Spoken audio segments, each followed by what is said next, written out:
Welcome back to another episode of Hockey Actually, everyone. I'm Izzy. This is Nicolleta. And the Canucks are on a 8-game losing streak. Yay.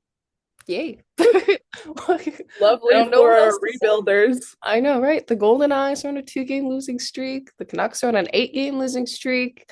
Both teams are at the bottom of their respective leagues. It's Good time to be a Vancouverite. Yep, good time. Abbotsford is somewhere near the bottom, although they won last night, I think. And I think they're actually on a winning streak right now. So I guess your Well, best shot right now is Abbotsford, which is funny uh, because before that was wasn't not the them. case. I know, but things change, I guess, in the span of a couple months. But I guess we could just get into it. We can talk about a brief recap of the past couple games for the Canucks and Goldeneyes. Of course, like we mentioned, the Canucks are on an 8-game losing streak. Haven't Today won. potentially ninth. Yep. They haven't won since 2025. So they haven't won yet in the new year. And keep in mind, it's been over 2 weeks, I think, since 2026 started. Yeah. So they It's have yet literally to, been like 15 days. It's I 15 know, days. right? Like, and they have yet to win their first game of 2026. So that pretty much sums up how things are going in Canucks land right now. And I mean, you talk about what has been contributing to the losses. Like, it's kind of a similar pattern with the Golden Eyes too, just not able to find the back of the net. Canucks have 8 goals throughout like the first 5 games of their current road trip right now. They managed to score 3 in Montreal, which is, like not bad, but every other game has just every other game has just been like, Shutout or maybe one. yeah. I don't know if you saw that game against Toronto on Saturday, the 5-0 I loss. I couldn't watch it. I'm I sorry. I couldn't watch it. I started watching it, and after I think the first goal that Toronto scored, I was like, no, okay, this is enough. I don't need to torture myself. you're like I think that's enough for today. Yeah. Yeah. I have better things to do on a Saturday.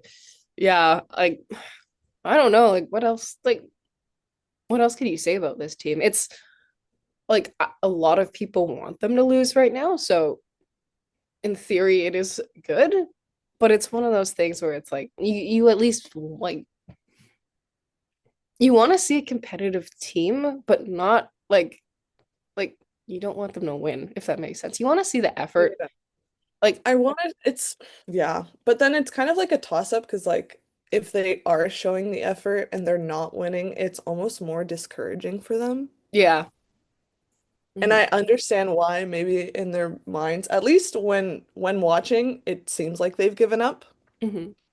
So that might be a little bit easier mentally to kind of process, but like I watched the interview Jake DeBrusk said, and he was like, I've Yeah. never in my entire career been on like an 8 game losing streak, and I can only imagine how much that's impacting them. Right? And like And yeah. especially with the players that aren't as confident right now, like you talk Brock Boeser, who hasn't scored since November, end of November.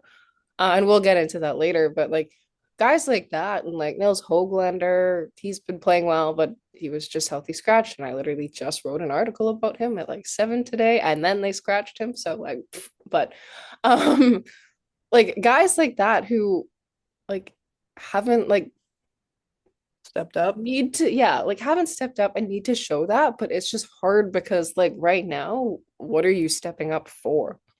If that makes sense. I think you're stepping up for team culture. Hmm. It's not even about winning games, it's about being a team. Yeah. And they are just so disjointed at this point that they've given up on even producing any team culture whatsoever, Hmm. which is tragic if you think about it. Like, it's tragic. Like, your captain gets moved and you just lose all hope. That's not how it should be, right? Like, you're still a team, you're still in the NHL. You should be putting your best foot forward. Like, don't produce for yourselves, produce for the fans. Hmm. At least show us that you are willing to put in the effort and go the extra mile, even if you don't win, we just want to watch good hockey, you know? Like, Something that you're paying good money for should be producing well, right? yes. And I mean, like the away games, like yeah, like of course, like you still want to be competitive in that sense, right? But like especially like I know you talked about that, but like the way they've been playing at home, like Has been like it's not surprising that ticket sales have plummeted. plummeted. But okay, we can move on to the Goldeneyes recap, I guess. Well, they did have Not a much. really yeah, they haven't played since like they've had a little stretch here where they've had like almost week-long breaks between their games, but like they had that one really good game, like part of the takeover tour, where they came back against Boston, who's like many are regarding as the top team in the PWHL right now. They had that good comeback in Detroit, and since then have dropped both games, and it's the same issue all over again where they just can't score. And it's such a perplexing issue to me because you look at the talent that's on this team. And you kind of just go, what? Yeah, right? Like these are good players, but the numbers that are showing up don't match The that, right? caliber of what they're capable of. Yeah. Like I like let's say like before November 21st, I would have sat there and been like, "Oh yeah, by mid-January, I would guarantee like Michelle Carvinen would have like at least 5 goals, right? Or like players like Jen Garner would have like,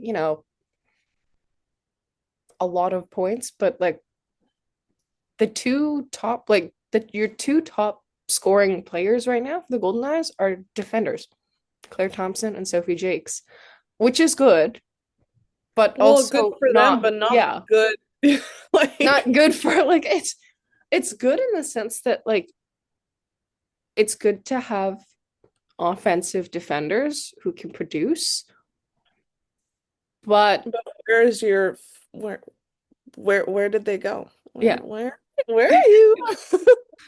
exactly. Like hello, where's the forward offensive firepower?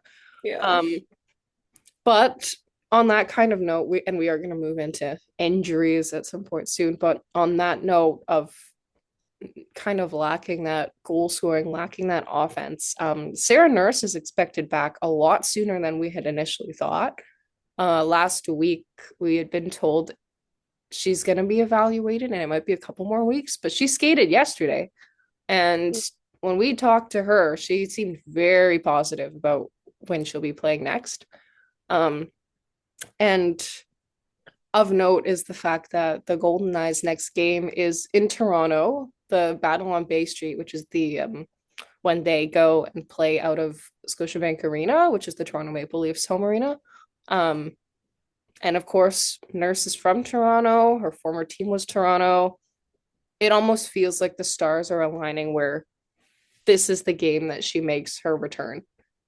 But we'll have to wait and see. I mean, you want my hot take? Hot take, let's hear Hot take. She got announced to the Olympic roster and then decided that okay, now it's time to lock in to win. it. Like, not that I think she probably could have. I think she would benefit from taking some more time off, but because of the announcement, I think maybe she feels a little bit more obligated and like, okay, now it's time to make my return. Now it's time to get my stuff together. Although what she had said yesterday is that like I guess like the injury was an arm injury. She didn't go into specifics, but she's been skating pretty much since she got injured. And I guess she didn't require surgery, but like Just good.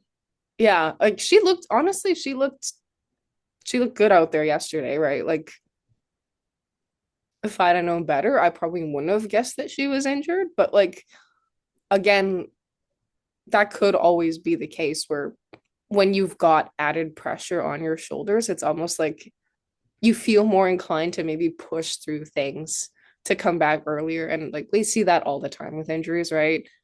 Yeah. So maybe that is the case. Uh, Regardless, she's gonna bring a massive boost to the Goldeneyes lineup. Like it's gonna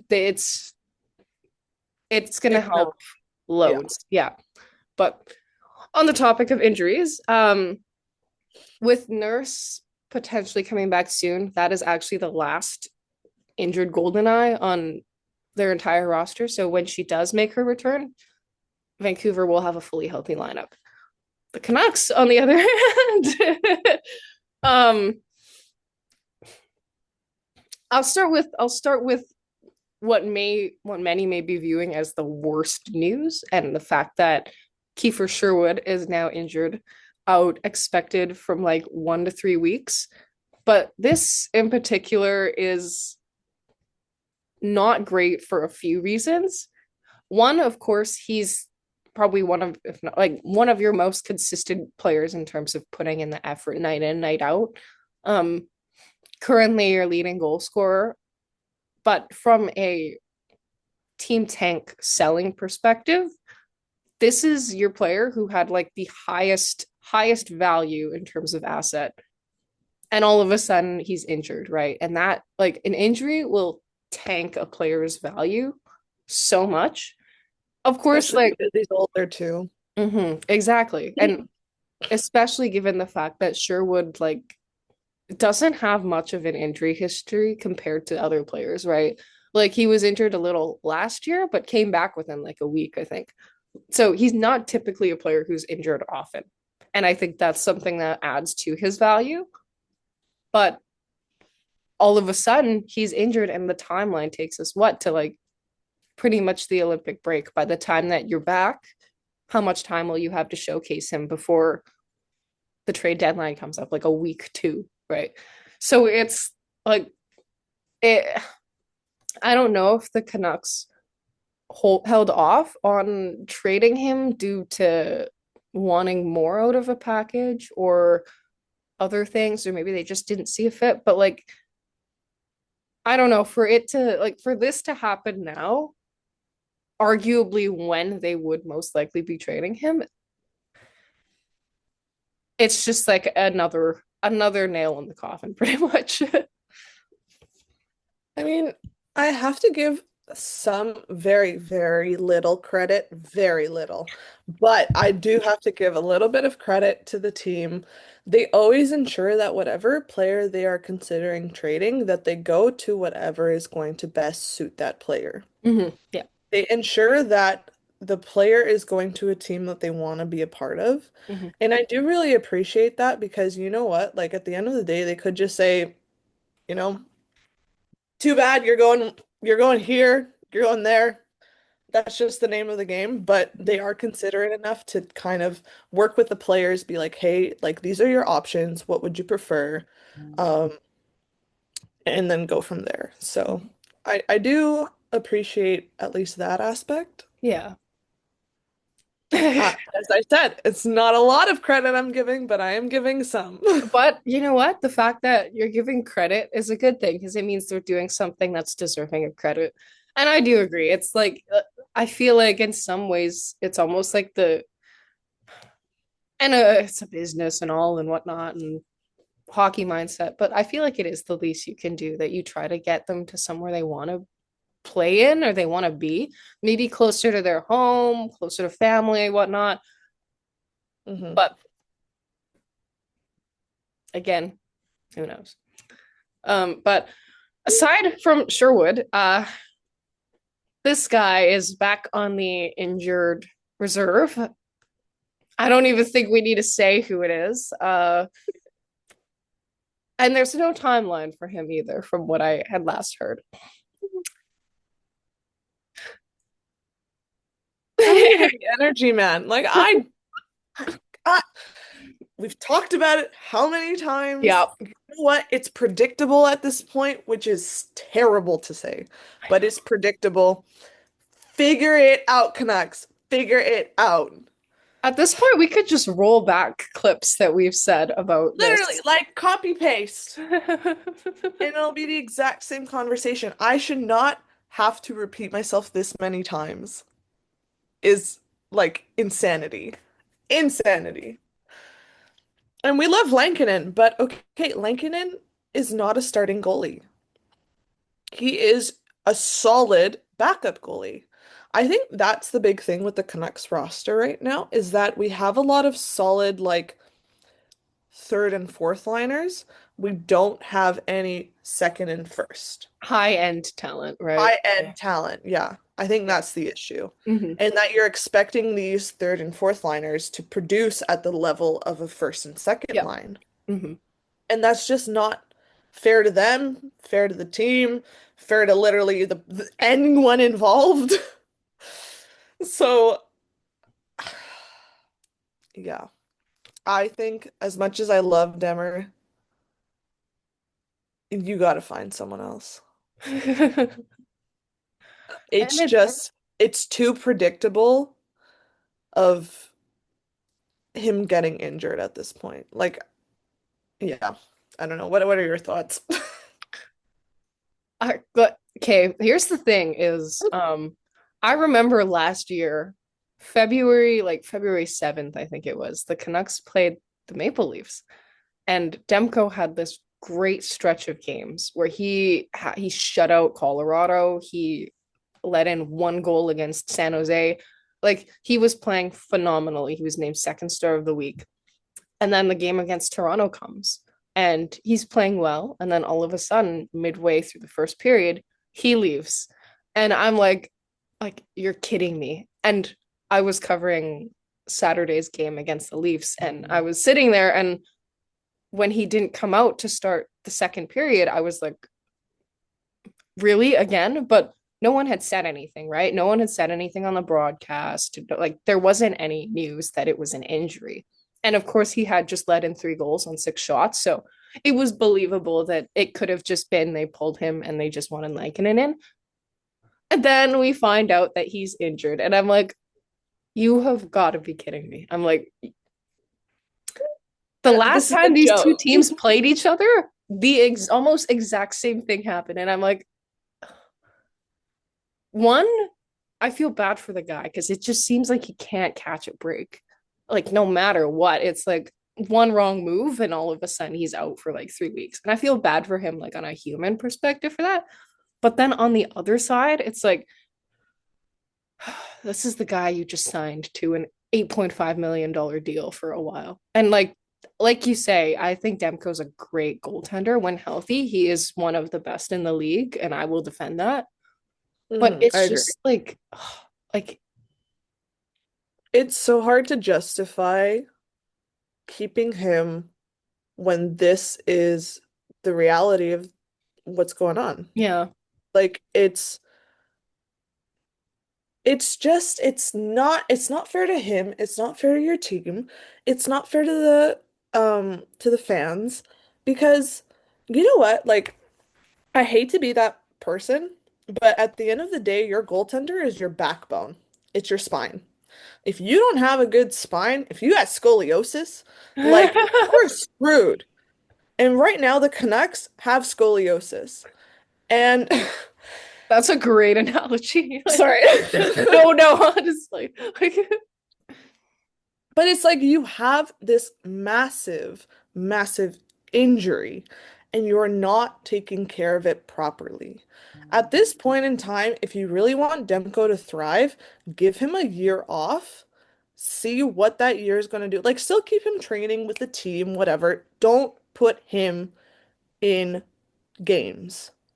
Just get him to practice, get him skating, get him to do his physio exercises, whatever he needs to do, give him a year off, and then reevaluate from that point. But it is very evident that giving him a couple weeks to recover and then back again is not effective because you've done it how many times now? You've been doing it for almost 2, 3 years. It's not working. Figure out another solution. It's not that difficult to switch routines. And I think that maybe, I don't know if it's Demko himself that is like too stubborn to be like, oh, I need the time off, or if it's the team that's like, we need you, like you need to come back. I obviously we're not insiders and looking completely in. We're a little bit outside, but I just think at this point you gotta you gotta use what you're evidently being given, and what you're being given is minimal. Yeah. Yeah. Adjust, reevaluate, go from there. Mm-hmm. That is my opinion. And it's like it's tough because I don't know, like he's for the longest time, like he's been part of this team since he was drafted in 2014, right? He's now officially the longest tenured Canuck. Actually, he has been for a while, but Not Besser? no, because Demko was drafted in 2014, Boeser 2015. So technically longest Oh, tenured skater. okay. But yeah, like it's hard. And I know a lot of people don't want to move on. And realistically, you probably shouldn't move on right now. Not when his value is. And honestly, I don't know if there ever will be a time when it's proper Back to to move where it on. was. Yeah, Yeah. because even if there's a stretch of games where he's playing really well, there's still that lingering thought, right? And teams are gonna think about that, right? Even when he's playing to his like the best of his ability, they're still gonna be like, yeah, but when does it end? Right. So Yeah, like it's so susceptible to injury, yeah, and it's very evident. yeah. And it's tough, but anyway, so yes, that was for those that did not catch on. Demko is injured again. He's being evaluated in Vancouver, and we will see what happens from there. Um, Other injuries to talk about. Adam Foote mentioned that Marco Rossi will need a couple more weeks. Um, didn't specify what the injury was. Filip Hronek is skating, still non-contact, but he is skating, which is an interesting development. I am actually kind of surprised he's back so soon. But Teddy Bluger is also skating, still non-contact from what I had heard. And as of course, we have no idea where Derek Forbort is. So To be those, frank, I don't really understand why they're so secretive about the injuries. I think if you're going to be a successful team, you need to be transparent through and through. It is not a bad thing to say, hey, this is what we're dealing with. This is approximately how much time it's going to take. Mhm. And like, honesty is the best policy. Yeah. And I will stand by that. Mhm. So the fact that they're being so, what's the word? Like Secretive, like secretive, like hidden about it is yeah. concerning. And it's not like and I feel like that secretiveness extends past injuries. And when you look at like all their dialogue about what direction the team is going in right now, you just don't get a clear message. Every time it's like rebuilds, but retool, but hybrid rebuild, but hybrid retool, but transitioning into a rebuild. And it's never really like a like Answer, straightforward yeah. message. Like I know Rutherford did a couple of interviews yesterday where he kind of built on it a little more, but even the things he said were things that people had never heard before that they should have heard before, right? Like Mm. there was one thing he said where he was like, "Oh, like yeah, we've been in a rebuild for about 2 to 3 years already." No, you haven't. Like, No. like no, you have not. Like you sold off like how many prospects to get Elias Lindholm in 2024. And You then like get rid of him. yeah, just to like have him leave, and then you move on from JT Miller, which I know was necessary at the time. But To like, be, yeah, that kind of that needed to yeah. happen. But then you go and get Marcus Pettersson. Then like it's like I don't know. The messaging around this team, like what like the things they put out there, I just like no one is getting the clarity they want to. And you can tell they're not being overly transparent about a lot of things just because like you're hearing about things for the first time, like literally like now. And it could have Mhm. happened like 2 years ago, right? Like, I feel like honestly, the only thing that they may have been transparent about like in a long time is the rift last year, Mm-hmm. which is like, is that really the thing you want to be transparent about? Like, because just the complete media circus that came after that, and then like, I think that's also a big aspect to it is that mhm. not that it's the fault of Vancouver, but they're very nosy and they do like to be very involved. So maybe that is contributing to the fact that they're not being transparent with all the injuries or what's going on with the team because they don't want it to be completely out there. Yeah. But at this point, you gotta lean into what you're being given. Hmm. So, It's I like don't know. it's tough because yeah, no, like I agree. It's almost like one side is being secretive and the other side needs like is like Mm-hmm. trying to figure out, and it's just causing so much tension, right? Like, yeah, Too much. too much. So obviously, of course, a lot of the Canucks have been struggling as of late. I mean, again, 8 game losing streak, but there are a couple players who, at more than a couple players who kind of need to get things going.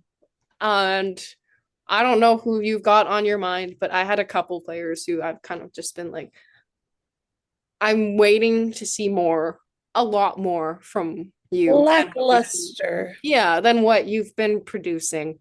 And I know it's again 8 game losing streak, so it's hard to produce when you're in an 8 game losing streak and your confidence is shot. But I still want to see a little more, right? And the first person on my list for that is, I'm sure a lot of people are expecting it, but Brock Boeser, who has 9 goals and 12 assists in 43 games. But since December started, he has had 5 assists in almost 20 games. And his last goal, again, like I think I mentioned earlier in the episode, came on November 28th. So he has not scored since November 28th. And like for a player who a lot of people are saying is a goal scorer or your goal scorer, that's not like it's not a good sign. And of course, with how the team has been doing, I know confidence is not a like massive thing in the room. So it's almost to be expected, but like at this point it's like you may be getting looks and then it's like just like you take the pass and it's just like one like inch away from where it needs to be in order to find that goal. I honestly think the way for him to bump the slump is going to be just a terrible goal where he's standing in front of the net and it just goes off his shoulder or something. It's going to be one of those. It has to be one of those because it seems like he has no luck right now and neither does the rest of the team. But who you want to speak on Besser or do you have anyone else that you had in mind? Um, I think maybe I have a different perspective on it Mm-hmm. because you can only attribute things so much to luck.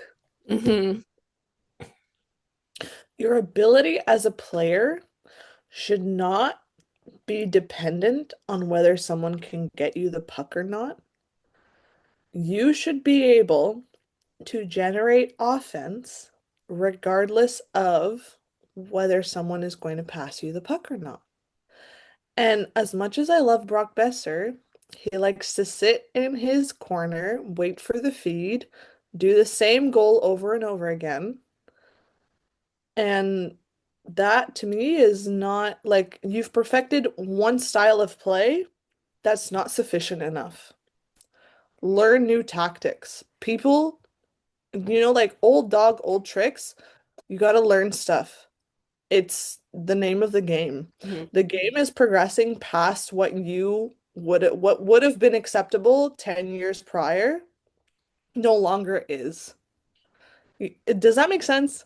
Yeah, I yeah, I yeah, I really gotcha. I really don't mean to be like mean because I do really like Brock Besser and I think that he does bring like, and I was very happy with the re-sign. I think he brings a certain aspect to team culture that not a lot of people can. Yeah.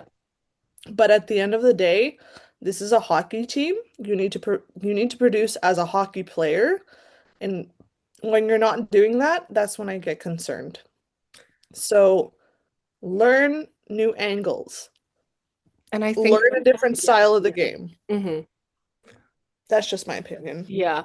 And I agree to an extent. I think the hard thing is that like it's hard to learn new things or try different approaches to the game when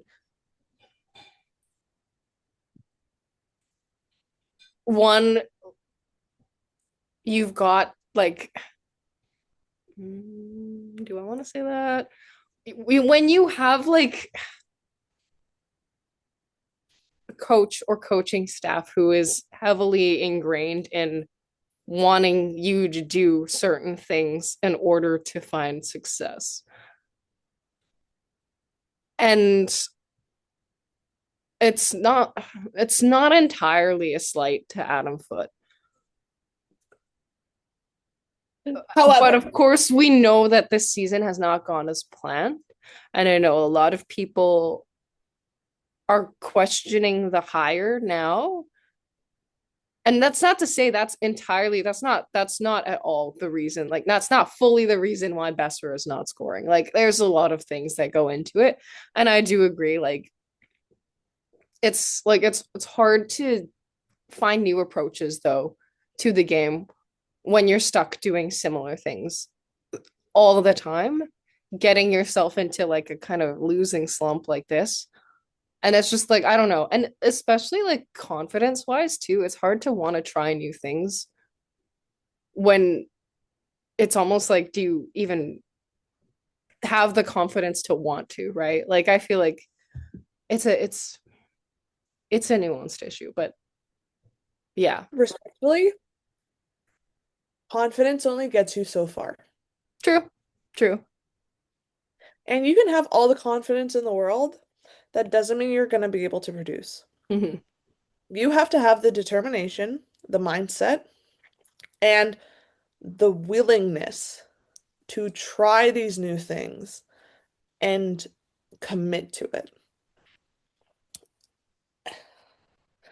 It's just, for me, it just seems like they're comfortable the way they are and they're not willing to Yeah. adapt. Hmm. That's a good way of phrasing that. Yeah. Yeah. And you, as my swim coach used to say, you have to be uncomfortable. You have to be comfortable being uncomfortable. Hmm. Because at the end of the day, you can't get into the groove of things without constantly adapting. Hmm. And change is hard. It is for any human because we are creatures of habit, but you need to be able to adapt to a situation, readjust, and continue from there. Hmm. And right now I'm seeing that there's no willingness to do that. I will say, I think the only real areas I've seen that in are some of the AHL players. But I think there's also a reason behind that is because they want that change. Like you said, the willingness, Linus Carlson, for example, Tom Villander, Yeah.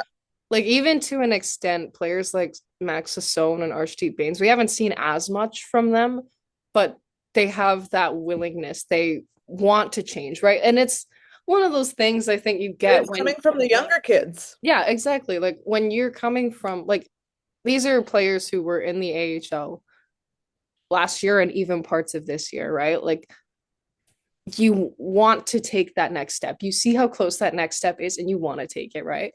And of course, having so much change coming with Calder Cup, for example, and then moving from AHL to NHL, part-time, full-time, whatever it is, like in some ways they've embraced the change and they know what it's like to be hopping back and forth from the teams. And because of that, you've kind of put yourself in a situation where you're like, okay, like change is good. Change gets me to where I am now, and let me succeed here, right? And I think like you've kind of seen that, and you notice that in the body language and the effort level too, right? Yeah. So that's that's my take on it. Mm-hmm. I just think that they're getting a little too comfortable with what they know. And unfortunately, adaptation is a part of life. Mm-hmm. Like you have to adapt. Otherwise, you're going to get stuck in the past. Mm-hmm. And that's going to prevent you from being able to succeed in the future. Yeah. Yeah. So Agreed. that's yeah. That's all I have to say. Do we have any other players that need to step it up other than what feels Literally like the entire team. You know what? How about honestly, it might save us some time to talk about the players that don't need to step up. Yeah, Because good Linus idea. Carlson, we love you. We think that you are doing great. Keep it up. Um, you know what? I think as young as he is, Öhgren has been producing. Mhm. And he's gonna make mistakes. It's bound to happen. What is he, like 18, 19? He's 21. young. Yeah, Okay. but still like younger. Yeah. He's still young. I like that you're putting in the effort. You're making those moves. Even if it may not be successful, you're trying. And Hmm. I appreciate that. And I hope he knows that. But yeah, that's like off the top of my head, that's about it. You know what? I will give flowers to Drew O'Connor, who, He's definitely stepped it up from last season. yeah, like he's not expected to be the guy, right? But like in He's some second. ways, Yeah, he's like yeah, tied for second in goals on the Canucks, yeah. right? And he's if things have not changed, I believe he leads them in 5-on-5 points right now. Like I've noticed O'Connor in the sense that like he does have that kind of speed, and like I really like it when he plays with Sherwood just because I think those two together are very like very like you see the speed, you see the rush into the zone. Like they're both very they're not afraid to be physical. Sherwood a little more than O'Connor, but like they you could see that effort in their They game. pair very well together. I Yeah. do agree with that. Mhm. Yeah. And like O'Connor, even like I notice him. Like I notice him doing those extra things in the ozone to try and get the puck to the net, or even trying to get to the net himself, crossing the net, even if it means literally running into the goaltender. But like I notice that effort. I notice that try level. He's got like like he has 10 goals right now, I think it is. And I mean, like, if of course your other offensive producers are going to be playing on the power play and stuff, but for him to be leading them in 5-on-5 points, of course, that is a bit of a slight towards the team's offense, but it's good for him too, right? Like, I think he's one of those players that you really want like high caliber third, fourth line player. And like I'll give him his flowers for this season because I think he's played really well. He's like the only forward on the Canucks to play in every single game for them this year. He's just been consistent, and I'm happy for him, and hopefully the consistency continues into the next part of the season. I agree. I completely agree. I think that as much as this season has not been great, he has been a little glimmer of hope in the wreckage that is the Canucks right now. Oh, yeah. He's been the little ray of sun Yeah, it's in a a little rainy ray of day. sunshine. Yeah. Yeah. It's promising. I like what we've seen from O'Connor. And I do also kind of wonder, like, we've seen a little bit of it now with Sherwood being injured, but I've kind of wondered more recently how his role will change if they trade Sherwood. Just because, like, they do similar things in the sense that they're both, like, usually they're on the PK together, actually, now that I think about it. But Yeah. both penalty killers, both in that third, fourth line role. Of course, Sherwood is a little more like out there offensively, but like Mm.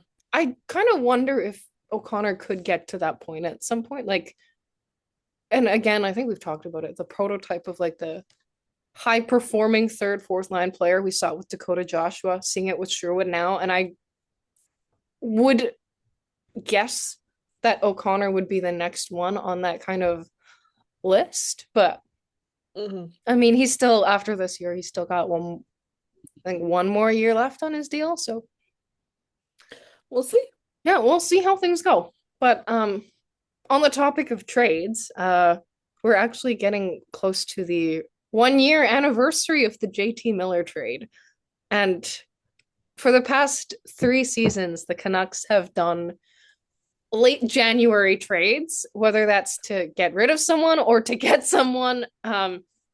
Just for a brief recap, 2024-25 was the Miller trade. Of course, JT Miller, Eric Brandstrom, and Jackson Dorrington, a prospect, went to the Rangers for Filip Hronek, Victor Mancini, and a 2025 first round pick.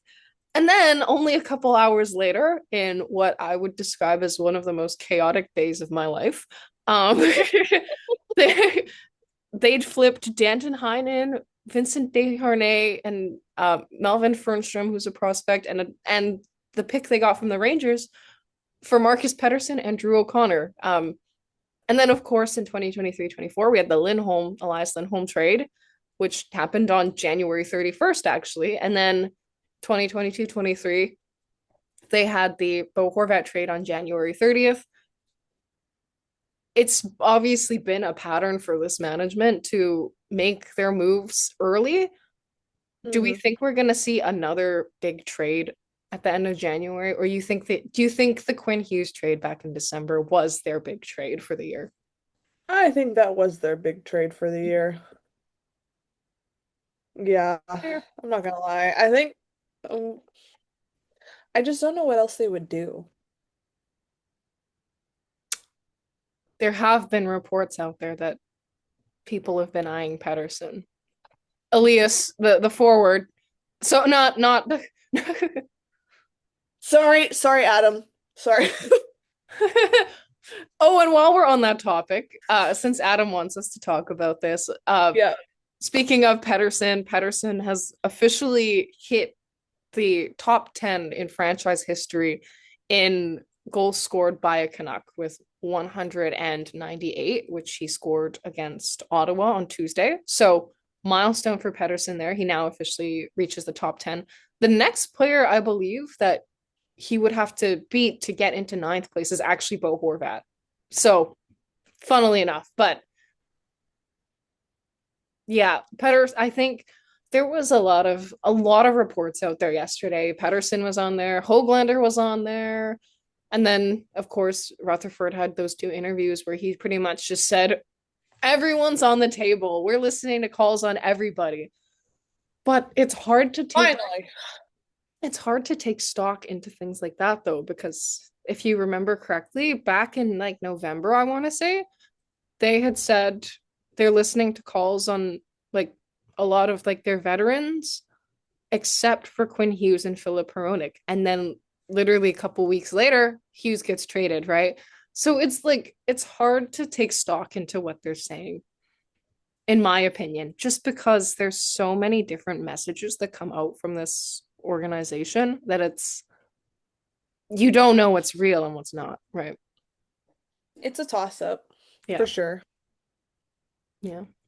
And I think like one of the points that they had made yesterday, which also kind of confused me, is for the longest time they've been saying stuff like we want to get younger. We like, we have all these picks in the draft. We want high picks so we can get good young players. But then they go and say stuff like it's really important to have quality veterans. So To like, a certain extent, I agree, but yeah, you don't need that many veterans. like my like Evander. yeah. Like I do think, like you said, Boeser is a good player for the establishing locker room culture if it's a new young core, right? I think he's good for that. The price tag for that, but that's like a different issue. But at the same time, like I don't know, like are you gonna stay with are you gonna keep Tyler Myers? Are you gonna keep Marcus Pettersson? You just signed him to a long-term deal last year. Are you gonna keep Filip Hronek? I think they should keep Hronek, but I think Hronek needs to stay. That man needs to stay. As much as people may hate on him, I like him quite a bit. that's the thing. I don't know if I've ever seen anyone hate on him for his on ice play. Like No, when it they hate comes on to him because he doesn't talk. But you know what? At the end of the day, talk the talk, walk the walk. He yeah. walks. He walks with purpose. Yeah, like he's solid and I think yeah, like it's good to Why have would you those get rid of veterans. that? Hmm? Exactly. Yeah, Like, why yeah, would you get rid of that? yeah. Because, okay, you know what? Like, he's wearing an A. He may not be expressive in terms of like vocally, Hmm. but he's expressive in terms of his play. Yeah. And arguably, that is more important at Hmm. this point in the Canucks' stage, Yeah. that you have someone that's producing time and time again Hmm. and showing that they want to be here, they want to make the team better. Yeah. And he's not asking you to, he's not like wanting to be moved. I don't Hmm. know. Hronek is like, I'm here. This is me. This is what I'm going to produce. Maybe he hasn't come out with a statement yet. Who's to say? But for this episode on Thursday, January 25th, 15th, not 25th. January 25th, time travelers. Right, yeah. January 15th, he hasn't said anything. So, And I think and yeah, Adam's gonna hate me for this, but we talked about this earlier. My hot take is I don't think Pedersen can truly find the best of his ability, get back to that 100-point player that he was, with the unless Canucks. it's not in Vancouver. Like I honestly, I do like I see flashes and I do believe that he can get back to that player. I just don't think it can be here. Just with everything that has happened, all the drama, all the everything, I think it's there's just just too much. there's too many things that are holding him down here, right? Like just Yeah. think of just adding things onto like his shoulders, right? And I think he's a player where if he goes somewhere that's gets him a fresh start, that's not gonna, be asking like all about what happened here, it's almost for the better that he finds somewhere that's like a little quieter, somewhere where he can just play. And once it's just play, like once it's just completely playing and mind is not on anything else, I think that's when you're going to see him really succeed. Of course, you wish it was here. Everyone wishes it was here. I wish it were here, right? But I don't know if that's possible right now. Yeah. So, So, we'll yeah, see. that's my hot take. But I don't know. Have we had enough of talking about the Canucks now? Shall we move on to the Yes, Golden Knights? please. Yes, please. Although things aren't looking as great there compared, but um, just like the Canucks, the Vancouver Goldeneyes have had a goal scoring problem. We've talked about it before. We'll talk about it some more because it's still persisting. But um, I was looking at stats, and the interesting thing I noticed is their matchup against the Toronto Septors on Saturday will officially mark the matchup of the two lowest scoring teams in the PWHL because Vancouver and Toronto, believe it or not, are actually tied for last in the PWHL in goals for. Yeah. Interesting. Yeah. They've each scored 21. Toronto was in last place before their game on Wednesday, but they only scored one on Wednesday. So now they are up to tied for eighth. But yeah, Golden Knights have a goal scoring problem. They're sixth out of eight in goals scored at home, seventh out of eight in goals scored on the road.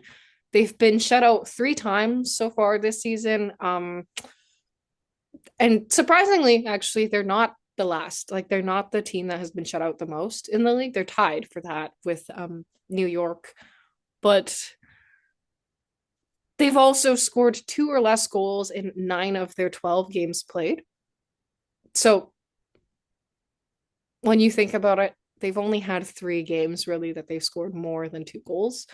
Um, 6 of those 9 games have been goal games where they've scored 1 goal or less, and 5 of their 12 games have been like separated by 1 goal. So realistically, in those 5 games that have been separated by 1 goal, 2 more goals, and they could have been winning a lot more. Right? It's a hard time in Goldeneyes land right now. It's a hard time in Vancouver land. Like, That's true. let's be real here. That's true. And it's just like it's so fascinating to me again because you have such high end talent on your roster. Like in the forwards, you look and it's just like you have a Finnish Olympic international icon. You have Hannah Miller, who had a phenomenal season last year. You have Jen Gardner, who was a finalist for Rookie of the Year last year. And you have all these fantastic players, Teresa Venishova, for example, like all these players who have in the past been brilliant, but this year you're just like it just It's not there. yeah. And I do think like I do partially chalk it up to it is like an expansion team. A lot of these players they may have played with some of them before, but they haven't played with many of them before. Um, you're still figuring out your system, still juggling the lines to see what works. You're missing one of your best players, which isn't always an excuse, but like Yeah. I guess like when you know that you have a high caliber player coming back into your lineup, it's hard to commit to a line when you're gonna have to readjust on the fly to fit them back in, and then that jumbles things up even more. But Yeah. it's like there are a lot of factors that go into it. It's like, and of course, honestly, like maybe it is expansion teams because Seattle, as of late, has not been doing very well either. Both Vancouver and Seattle are at the bottom of the league. So maybe it is expansion, but at the same time, you don't always want to chalk it up to that. But like, I don't know, like it's a very complex issue. Yeah. I think it's like as much as I would love to say like you know what, the Vancouver and the Seattle teams are going to produce this year. They're going to be number one in the league. They're going to do great. It's such a slim chance that that is possible Mm-hmm. because it's a new team, it's a new city, it's everything is brand new. Mm-hmm. And to adapt and make something great, you really have to put your best foot forward and you need everyone to commit at every possible hour, every possible time, whatever it may be. And it's not that I don't see that commitment, but there are certainly times where I'm like, okay, you could have fought more for that puck battle. You could have shot that goal. Like you could have registered that goal on net, like not everything is there at this point, Mm-hmm. and that's okay. So, yeah, I don't know. Yeah. It's nuanced issue, right? But like Yeah. honestly, like it's hard. And who knows? Maybe things will change next year. But again, if there's more expansion teams coming, then your team is going to look different next year as well. So it's interesting, but we'll keep an eye on things for the time being. See, you know what might help actually is the Olympic break. And while there are players heading to Italy, like there are 8 Goldeneyes heading to Italy, the remaining like players are going to be here practicing, making sure like fine tuning those things.